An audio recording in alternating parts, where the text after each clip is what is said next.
Au Gabon, le secteur de l'éducation paralysé depuis le début du mois de décembre. Une grève illimitée pour réclamer notamment le déblocage des plans de carrière gelés depuis plus de 10 ans. Reportage Bétinès Makosso, récit Simon Rodier, Florian Gotter. Le lycée Léomba complètement vide, aucun cours n'est assuré depuis décembre dernier dans cet établissement, l'un des plus grands de Libreville. Porte fermée également à Nelson Mandela. Les enseignants font grève, ils demandent des recrutements, des avancements, des reclassements. Bref, des plans arrêtés depuis 10 ans quand Ali Bongo était encore au pouvoir. Et rien n'aurait bougé depuis l'arrivée de Brice Oligui Nguema.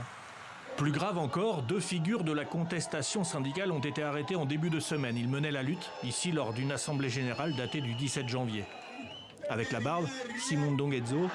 Avec la chemise blanche, Marcel Libama, qui fustigeait alors le comportement des élites gouvernementales. Ils fabriquent l'escalier. Quand ils sont en haut, ils cassent l'escalier.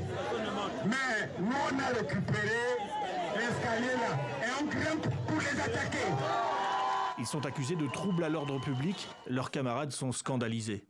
Arrêter les gens de façon cavalière, comme s'ils étaient des voyous, des bandits de grand chemin, cela est totalement abscon. Nous comptons simplement sur la justice gabonaise, puisque vendredi, ils doivent être à nouveau présentés au procureur et ce vendredi, certainement, ils seront avec nous. Mais nous maintenons la pression et la mobilisation. Leur procès est prévu vendredi prochain, le 30 janvier. En attendant, la grève tient. Au collège Nelson Mandela, pourtant, une classe est ouverte, celle des élèves de 3e. Ils passeront leurs examens en fin d'année et ces élèves espèrent un règlement rapide de ce conflit social. Nous espérons que d'ici lundi, les profs reprennent le poste. Ces femmes, plus loin, des parents d'élèves, s'inquiètent pour l'avenir. Les enseignants aussi, ce sont des personnes, il y a des locataires là-dedans. Quelqu'un ne peut pas travailler sans salaire.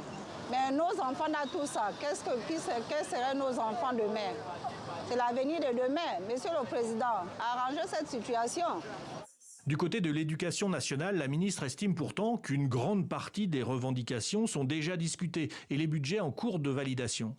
C'est un dossier qui est transversal. Budget, fonction publique, éducation nationale, le gouvernement s'est engagé et a confirmé ses engagements par un protocole d'accord et nous demandons aux uns aux autres de nous faire confiance. Le président de la République a en effet prévu de donner des réponses aux enseignants le 25 février. Mais les professeurs attendent des engagements concrets avant toute reprise des cours et ils restent chez eux sur les conseils de leur mouvement SOS Éducation, de peur d'être taxés eux aussi de troubles à l'ordre public.